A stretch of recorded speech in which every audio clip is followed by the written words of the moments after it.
Ya, kita lanjut lagi ya. Ini kita sudah membahas dari definisi operasi pada bentuk akar sampai terakhir merasionalkan penyebut ya. Nah, untuk merasionalkan penyebut sendiri tadi ada yang dua model ya. Jadi ada yang penyebut satu suku dan juga ada yang penyebutnya dua suku ya. Silakan kalian lakukan pendalaman materi ya dengan latihan mandiri.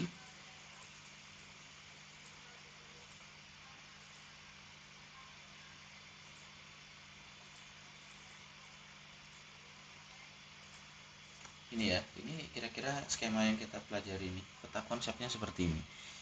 Nah, selain ini ada beberapa soal yang sepertinya akan saya tekankan lagi karena memang belum sempat dibahas.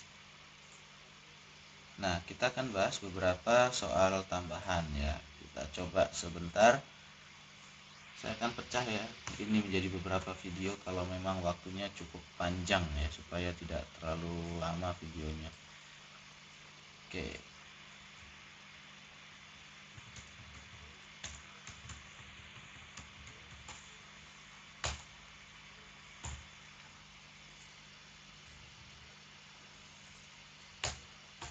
Ya, kita mulai saja ya.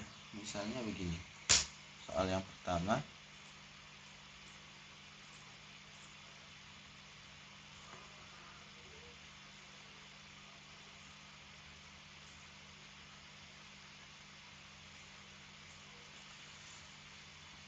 oke, soal penerapan ya. Misalnya begini, hitunglah hasil dari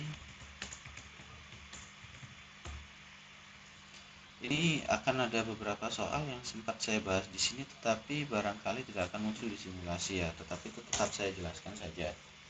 Saya jelaskan saja karena itu memang masih masuk materi ya. Hitunglah hasil dari ini, misalnya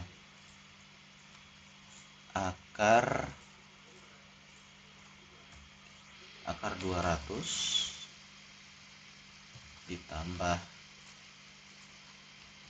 akar dari 72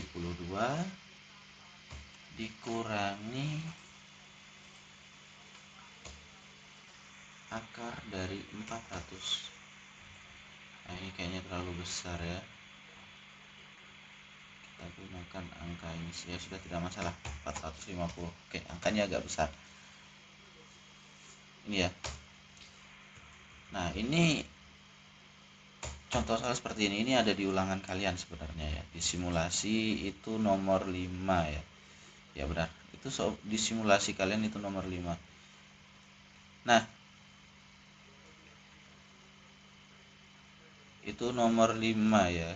Ini kalau kalian lihat 272 450. Sekali lagi jangan pernah kalian hitung langsung ya. Jangan dihitung langsung. Bukan tidak mungkin saya akan beri kalian pengecoh ya, 200 tambah 72 dikurangi 450. Bisa saja saya begitukan, tetapi jangan pernah kalian coba-coba seperti itu ya. Ya, saya ingatkan lagi, jangan seperti itu. Kita gunakan aturan dasar bahwa untuk menyelesaikan operasi ini ada penjumlahan dan pengurangan. Penjumlahan dan pengurangan bentuk akar harus menghitung harus sama. Angka di bawah akar itu harus sama nilainya. Ini 200, ini 72, ini 450. Kalian harus buat sama. Bagaimana caranya? Kita gunakan yang namanya pohon faktor. Ya, kita akan jawab ya, digunakan metode pohon faktor. Sebenarnya apakah harus pohon faktor? Tidak juga. Kalau kalian hafal dengan kalau kalian hafal pembagian dan kalian ingat, yang kalian perlukan itu sebenarnya begini. 200 itu berapa kali berapa supaya ada faktor kuadratnya. Itu saja. Ya, 200 itu berapa kali berapa supaya dia itu ada kuadratnya. Nah, kalian harus hafal kuadrat sempurna. Itu. Kalau tidak hafal ya sudah. Saya berikan alternatif lain ya. Nah, gini saja. Saya sebut saja sebagai cara 1 ya.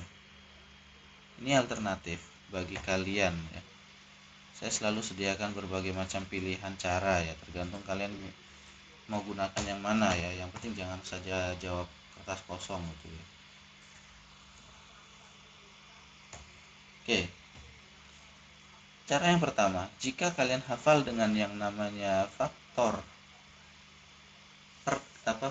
bilangan, 200 itu sebenarnya adalah perkalian dua bentuk kuadrat, yaitu 100 kali 2. Sebenarnya ini tambah 72, kita upayakan juga seperti itu. 72 itu sebenarnya 36 kali 2 sebenarnya. 450 bagaimana ya, sama juga prosesnya. 450 itu sebenarnya 225 kali 2.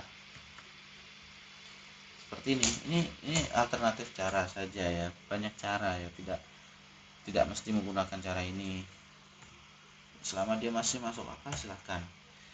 Nah, sekarang begini. 100 itu bisa diakarkan. Akar dari 100 itu adalah 10. 36 bisa diakarkan juga. Akar 36 itu 6. Nah, akar dari 225 itu adalah 15.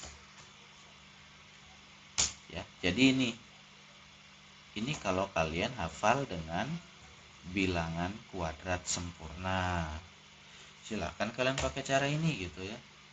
Sehingga nanti hasilnya ya kita gunakan yang tadi lagi, yang sudah kita pelajari. Ini semua ternyata di bawahnya itu akar 2 semua.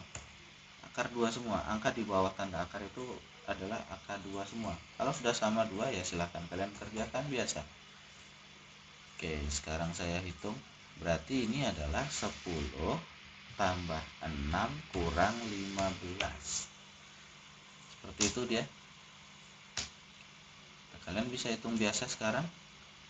Berarti 10 tambah 6 itu 16 kurang 15 sama dengan 1. Ingat, 1 tidak ditulis ya. Jadi 1 akar 2 itu tidak ada, sehingga saya tulis langsung akar 2 ya. Jadi nanti kalian jangan tulis 1 ya. Kalau kalian tulis 1 akar 2, 1x, 1y, itu ada pengurangan poin untuk kalian ya. Karena itu aturannya dari sana memang tidak ditulis ya. Nah, ini caranya seperti ini. Ini alternatif cara pertama. Dan kalian boleh pakai ini atau kalian bisa pakai cara lain ya. Misalnya seperti ini. Saya berikan alternatif lagi. Ini alternatif cara kedua. Saya copy dulu angkanya. Cara kedua baru saya akan coba gunakan pohon faktor ya. Ini sedikit lebih panjang sebenarnya.